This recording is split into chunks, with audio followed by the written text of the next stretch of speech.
Salut tout le monde, très urgent et très incroyable. Mes frères et sœurs, ça chauffe à l'ONU. Je vous parle aujourd'hui, samedi 19 octobre 2024. Terrible nouvelle depuis l'ONU.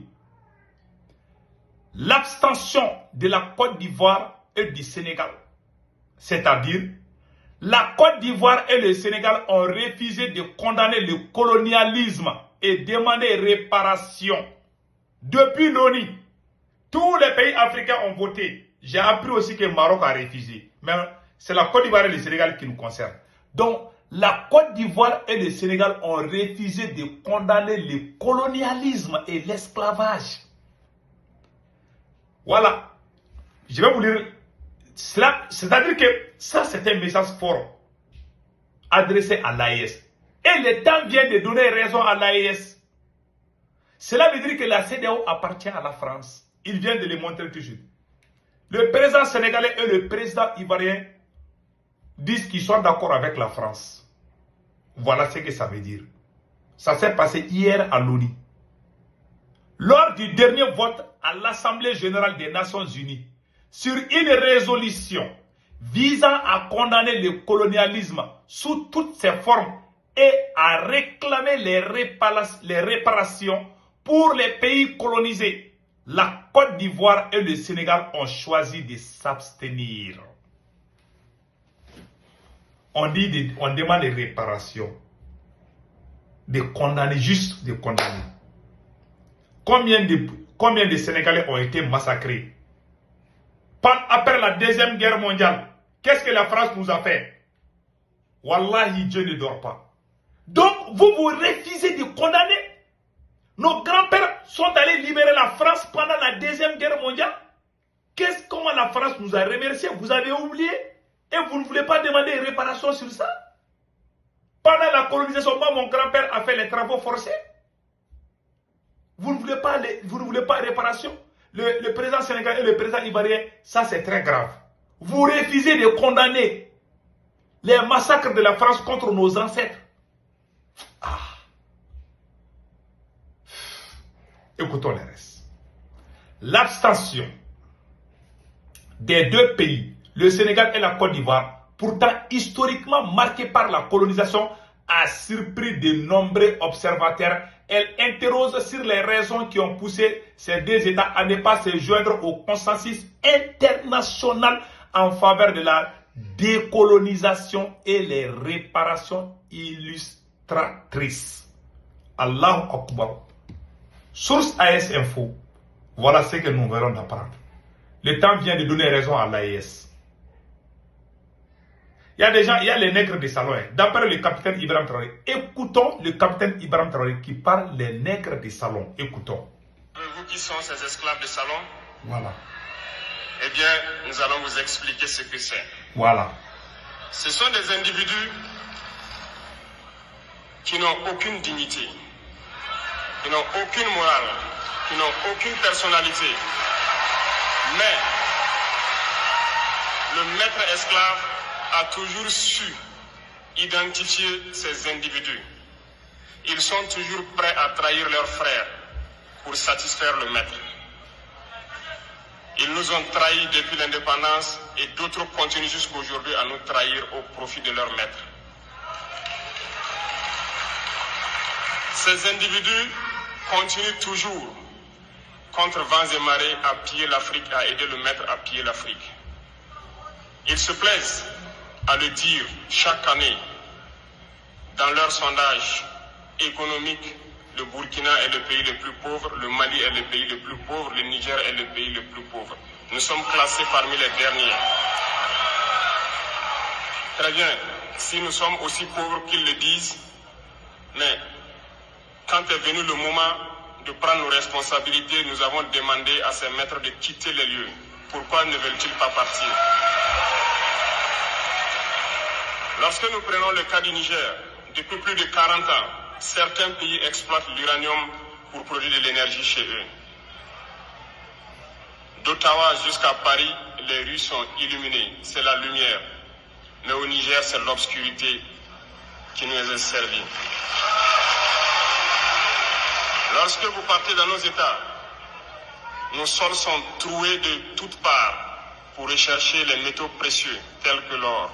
Mais souvent, il n'y a même pas la moindre route accessible pour atteindre les zones où ils exploitent l'or, encore moins certains services sociaux de base. Voilà pourquoi nous avons décidé de nous révolter et de prendre le destin de nos pays en main. Ah, j'adore ce capitaine. Vraiment, je suis très fier de vous. Que Dieu vous donne longue vie. Voilà. Vous avez tous vu maintenant ce qui se passe? Le Sénégal, la Côte d'Ivoire nous ont déçus. Je vais vous dire, ça n'a pas commencé aujourd'hui. Senghor là. Les deux représentent Senghor. Le Sénégal et la Côte d'Ivoire représentent Senghor et Houphouët-Boigny. C'est toujours, ces deux pays-là, il est très difficile. Il y a des panafricains qui sont au Sénégal, il y a des panafricains qui sont en Côte d'Ivoire. Mais les dirigeants, les deux pays n'ont, à part la Côte d'Ivoire a eu un dirigeant nationaliste, Laurent Gbagbo. Mais le Sénégal n'a jamais eu un président nationaliste. Ils sont tous des esclaves, des pions de la France. C'est la honte. Allez-y dans les îles de Gorée. Comment ils ont traité nos grands-parents. On dit juste de condamner. Il ne peut pas condamner. Allah Akbar. Ça, c'est la plus grande honte du siècle. C'est la même France qui a détruit le Sahel. J'ai un petit rappel. Quand les terroristes ont quitté la Libye, ils sont venus à Kidal, pas dans la ville de Kidal. Ils étaient dans la région de Kidal, vers Tinzaouaten. Les terroristes étaient égarés vers Tinzaouaten. Le président à l'époque, Amadou Toumani Touré, ATT, est allé voir Alassane Dramane Ouattara pour aider. La CEDEAO dit qu'elle va envoyer 5000 hommes pour aider le Mali. Quand la France a dit non, non, non, c'est pas la peine, ils ont changé d'avis.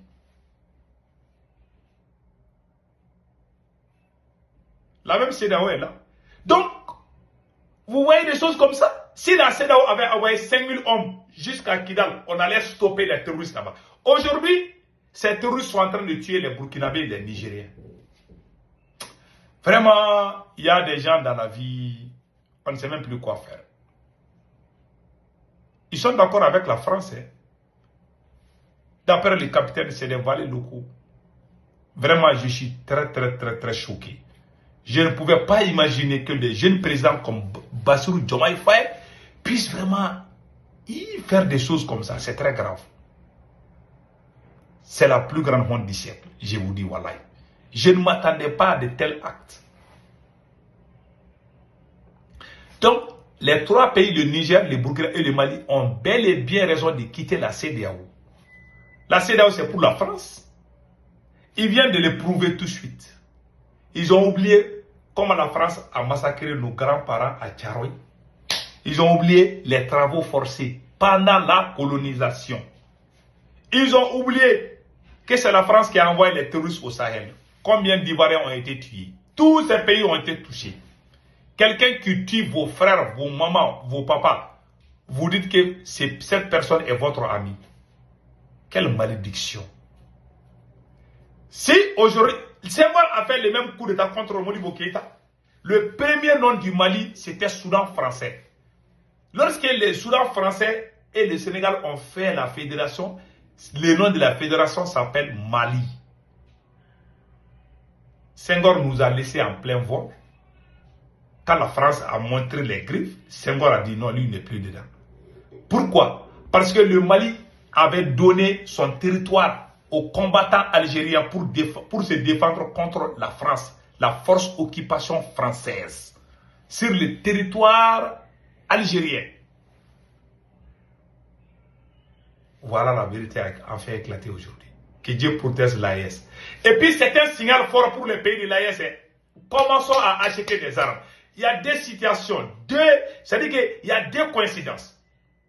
Vous avez vu, l'Algérie et la Mauritanie ont fait l'alliance militaire. Voilà, les deux pays ont refusé de condamner. Restons vigilants. Et restons très vigilants. Ça veut dire que ces deux pays sont contre nous les AES. C'est ça que ça veut dire.